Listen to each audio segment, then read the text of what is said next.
नमस्कार, माझा महाराष्ट्र लाईव्हच्या विशेष बातमीपत्रामध्ये आपलं स्वागत है। नमस्कार, आदाब। माझा महाराष्ट्र न्यूज़ लाइव में आप सभी का स्वागत है। आज हम एक सीएससी और मल्टी सर्विस पर हम एक न्यूज़ बनाने जा रहे हैं। जिस तरीके से हमने इससे पहले भी बताया था कि सीएससी वाले और मल्टी सर्विस के जो लोग हैं वो गरीबों की किस तरीके से लूट करते हैं।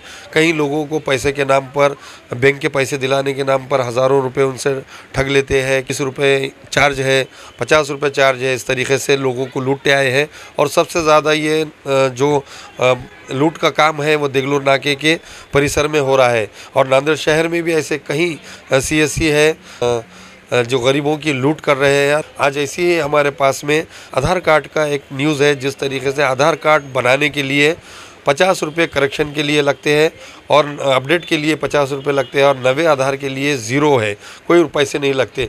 फिर भी नांदेड़ के देगलूर नाके पर और मालटेकड़ी रोड पर ऐसा लूटा हुई है जो कि आधार के नाम पर 3200 रुपये लिए गई है। ये सबसे बड़ी आज आधार के नाम पर लूट है और ये हमने इसका पर्दाफाश किया है कि 3200 रुपये में ऐसा कौन सा आधार कार्ड है जो बनता है। और यहाँ पर देगलूर नाके पर भी ऐसे कई आधार के किट है जो इलीगल तरीके से कहीं की किट मंगाकर यहाँ पर उसको आधार का अपडेट करते हैं और उसको बेखूब बनाते हैं। और कई राजकीय लोगों के ये अंडर में ये काम चल रहा है। कई राजकीय नेता भी इसका इन लोगों के साथ में मिले हुए हैं, ऐसा भी दिख रहा है। क्यों तो जब भी कोई न्यूज़ लगाते हैं तो कहीं राजकीय पुढ़ाकारी उनको बचा देते हैं और उनके पे कोई कार्रवाई नहीं होती है। मगर हमने जिस तरीके से सीएससी वालों ने 3200 रुपये में आधार कार्ड अपडेट करने के लिए, करेक्शन करने के लिए जिस बंदे से लिए थे उसकी मुलाकात ली और ज़िला अधिकारी में भी अब्दुल वसीम साहब जो है सीएससी और जो मल्टी सर्विस के ज़िम्मेदार है उनसे भी मुलाकात ली। उन्होंने भी बताया है कि ऐसे लोगों पर कार्रवाई होगी। देखते हैं कि जिस तरीके से ये लूट हो रही है इस पर तकरारदार का और जो सीएससी के अधिकारी है कलेक्टर ऑफिस के, इनका क्या कहना है ये जानते हैं। क्या हुआ था? स्टार्ट यहाँ पर हमको फ़ोन लगाए, क्या मसला था? मैं यहाँ पे आधार कार्ड मेरी वाइफ का बर्थ चेंज करने के लिए आया था, जिसकी फ़ीस इन्होंने 3000 रुपये बोल के बोले थे। तो मैं जब पूछा अगले वाले से कि इतनी फ़ीस क्यों है, तो उन्होंने बोले इतनी फ़ीस नहीं रहती, एक ऑनलाइन 50 रुपये चार्जेस रहता उसका। तो मैं आया रिटर्न इनके पास समझो देने के लिए multi service Ali multi service पे। तो इन्होंने बोले नहीं इतने लेते चार्जेस इतना है। तो मैं फिर बाद में मीडिया वालों को कॉल करा था तो उन्होंने आए, बातचीत करे। क्या पैसे कितने दिए थे? पैसे 3000 रुपये मैंने बर्थ चेंज करने के लिए दिया वाइफ का। कैसे दिए थे? ऑनलाइन दिया था जी। तो कब करे थे? आज ही किया था टुडे। और क्या हुआ उसके बाद? उसके बाद मैं बोला भाई इतना चार्जेस क्यों लगा रहे, तो उतना चार्जेस है। तो मैं बोला इतना चार्जेस नहीं है, ऑनलाइन इतना चार्जेस है तो हम इतने लेते, उसको डॉक्यूमेंट्स वो बनाना पड़ता बोल के बोले। मेरे पास ओरिजिनल डॉक्यूमेंट्स क्या थे बोलते, टीसी और बर्थ सर्टिफिकेट था। पहले आधार कार्ड था क्या? पहले आधार कार्ड था, उस पर बस करेक्शन था, करेक्शन करने के थे। पूरे पैसे कितने लिए? 3000 रुपये लिए समझो करेक्शन के, 3200। और समझो एड्रेस वो चेंज करने के अलग बोल के बोले थे 1000 रुपये। 4000 रुपये में आधार कार्ड तुमने बोले कौन सा आधार कार्ड है 4000 में बन रहा? मैं बोला मेरे को मालूम नहीं था, जब मैंने सर्च करा तो मालूम हुआ तो मैं आया रिटर्न। तो उन्होंने फिर दूसरे बातें करने लगे, बहस करे। फिर बाद में मैं मीडिया वालों को कॉल करा समझो। आप क्या बोल रहे हो?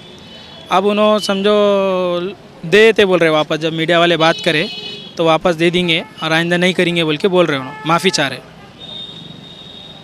मल्टी सर्विस वाले। जी सर, नांदेड़ में आधार सेंटर कितने शुरू है जिला कलेक्टर के मार्फत बताइए। नांदेड़ में जिला कलेक्टर ऑफिस के मार्फत महाआईटी की तरफ से 141 जो है ये एक्टिव है, जो महाऑनलाइन से महाआईटी को हैंड ओवर हुई है। सर इसका प्रोसीजर क्या है? लोगों को जो आजकल लूट हो रही है आधार कार्ड के करेक्शन के नाम पे और नए बनवाने के नाम पे, तो इस बारे में थोड़ा तफसीलात बताइए। सर तफसीलात के बारे में ये है कि जो भी आधार इनरोलमेंट होता है उसके ऊपर उसका इनरोलमेंट स्लिप, आप जहाँ पे भी इनरोलमेंट करने जा रहे हैं वहाँ से इनरोलमेंट स्लिप लेना ज़रूरी है। उसके बाद उसके ऊपर एक नंबर रहता है, टोल फ्री नंबर रहता है 1947, जिस पे आपको जो कुछ भी डाउट है या फिर आपका करेक्शन है वो आप उस पर चेक कर सकते हैं 1947 पे। उसके बाद ईमेल आईडी दिए वाला है help@uid.gov.in, ये भी हम लोगों के हेल्प के लिए है, जिससे हम आधार रिलेटेड कोई भी जानकारी, कोई भी इंफॉर्मेशन हासिल कर सकते हैं और इससे यानी भ्रष्टाचार से हम बच सकते हैं। स्ट्रक्चर क्या है, फीस स्ट्रक्चर क्या है आधार का? फीस स्ट्रक्चर का ऐसा है sir, new enrolment 0 to 5 free है, बिल्कुल फ्री है। जिसके बाद जिसने अभी तक की एनरोलमेंट ही नहीं किया है तो उसके लिए ज़ीरो चार्ज है। यूआईडी की तरफ से जो गाइडलाइन आई हुई है, जो रेट चार्ट आ गया है, उसके हिसाब से न्यू एनरोलमेंट के लिए कोई पैसा नहीं है। और जो मैंडेटरी बायोमेट्रिक है यानी 0 to 5, यानी बच्चा जब बड़ा हो जाता है, 5 साल के ऊपर होता है, तो उसके लिए मैंडेटरी बायोमेट्रिक्स का एक ऑप्शन है, तो उसमें भी कोई किसी तरह की फ़ीस यूआईडी की तरफ से नहीं ली जाती है, ना ही महाआईटी की तरफ से ली जाती है। यही गाइडलाइंस यूआईडी की है। और इसके अलावा अगर हम कुछ डेमोग्राफिक चेंज करते हैं, जैसा कि मेरे नाम में चेंज करना है कुछ, या फिर मोबाइल नंबर अपडेट करवाना है, पुराना मोबाइल नंबर खो गया है, अगर नया मोबाइल नंबर अपडेट करवाना है, तो नया मोबाइल नंबर अपडेट करने के लिए, नाम में चेंज करने के लिए या डेट ऑफ बर्थ अपडेट करने के लिए, यानी डेमोग्राफिक अपडेट करने के लिए 50 रुपये ये गवर्नमेंट ने, यूआईडी ने वैलिड किया है, जो यूआईडी के गाइडलाइंस में दिया हुआ है। उसके अलावा अगर मैंडेटरी बायोमेट्रिक है, जैसा कि मैंडेटरी बायोमेट्रिक मीन्स अगर मुझे फ़ोटो चेंज करवाना है, जैसा पहले मैंने इनरोलमेंट किया था, मेरी फ़ोटो इनकरेक्ट थी या फिर थोड़ा सा उसमें क्लियरिटी नहीं थी, मुझे उसमें अपडेट करवाना है फ़ोटो में, अगर मैं वो फ़ोटो चेंज कराता हूँ या फिर मेरे फिंगरप्रिंट किसी वर्ष नहीं आते या फिर मेरे आइरिस किसी वर्ष नहीं आते, तो मैं उसको अपडेट करवाने जाता हूँ, तो उसके लिए मुझे डेमोग्राफिक चार्ज देना पड़ेगा। जो डेमोग्राफिक चार्ज है मेरा, बायोमेट्रिक चार्ज है मेरा, वो 100 रुपीज़ एज़ पर यूआईडी, यानी बायोमेट्रिक अपडेट करने के 100 रुपीज़ यूआईडी के हिसाब से गाइडलाइंस दी हुई है, उस हिसाब से बायोमेट्रिक अपडेट करने के लगेंगे यूआईडी की तरफ से। और उसकी स्लिप भी आती है, जो एनरोलमेंट स्लिप आती है उसके ऊपर रिसिप्ट पे रेट भी मेंशन करके आता है। सर, कुछ आधार सेंटर पर करेक्शन के नाम पे, दुरुस्ती के नाम पे 1000, 2000, 3-3000 ले रहे हैं, तो इसके ऊपर आप क्या कार्रवाई कर सकते हैं? सर, पहली बात तो जो नागरिक है, जो कस्टमर है, जो इनरोली है, उसने ही जागरूक होना ज़रूरी है, क्योंकि उस स्लिप पे ही एक 1947 का नंबर दिया है जिस पे हम कंप्लेंट रजिस्टर करवा सकते हैं। उसके अलावा help@uid.gov.in ये भी एक ईमेल आईडी है जिस पे हम हमारी कंप्लेंट दर्ज करा सकते हैं। उसके अलावा अगर आपको कुछ प्रॉब्लम आती है, दिक्कत आती है, जिला प्रशासन उसमें सशक्त है उसके ऊपर कार्रवाई करने के लिए, लेकिन उसके लिए ये चाहिए कि उसका वैलिड प्रूफ चाहिए जिसके ऊपर कार्रवाई होनी चाहिए, यानी जिसने फ्रॉड किया है, जिसने लोगों को मीन्स एक्स्ट्रा चार्जेस लिया है, उसका कुछ डॉक्यूमेंट प्रूफ चाहिए। सर, वैलिड प्रूफ किस तरह देगा? आपकी तो पौती सिर्फ 50 रुपए की फटेगी, बाकी के पैसे की पौती कहाँ से देगा?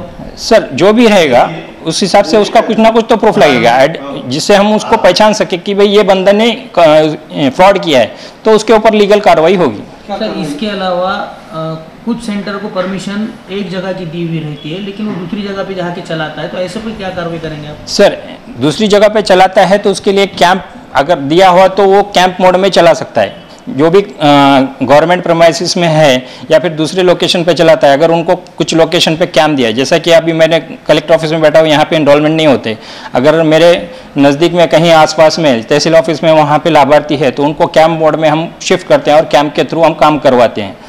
अगर उसने कैंप की परमिशन नहीं लिया या फिर अगर वो अपने दिल से अगर अदर लोकेशन पर जाके रहता है, तो उसकी किट जब्त हो जाती है और उसके ऊपर कार्रवाई होती है, 1 साल के लिए वो ब्लैक लिस्टेड हो जाता है। सर, शासन की तरफ से एरिया वाइज या कोई ऐसा कैंप का नियोजन नहीं है क्या? सर, कैंप का रिक्वेस्ट आता है कलेक्टर ऑफिस को, तो उस हिसाब से हम लोग कैंप का नियोजन करते हैं। कैंप का रिक्वेस्टिंग लेटर मिलता है, उस हिसाब से कैंप अरेंज करते हैं। लोगों से क्या आह्वान करेंगे? लोगों से मैं आह्वान करता हूँ कि आप जहाँ कहीं भी इनरोलमेंट करने जा रहे हैं, तो वहाँ पे चेक करना चाहिए कि वो ऑथराइज सेंटर है या नहीं, वहाँ पे रेड चार्ट है या फिर बैनर है या फिर महाआईटी या फिर जो कोई ऑथराइज यूआईडी के सेंटर्स है, उनका लेबल ही देख के वहाँ पे जाए, क्योंकि प्राइवेट में बहुत सारे लोग हैं जो मीन्स आधार इनरोलमेंट के नाम पे लोगों को फ्रॉड कर रहा है। इसलिए मेरी एक आपसे रिक्वेस्ट है कि आप ऑथराइज यूआईडी सेंटर पे जाके अपना इनरोलमेंट कीजिए। अशाच नवनवीन बातम्यांसाठी पाहत रहा माझा महाराष्ट्र लाईव्ह।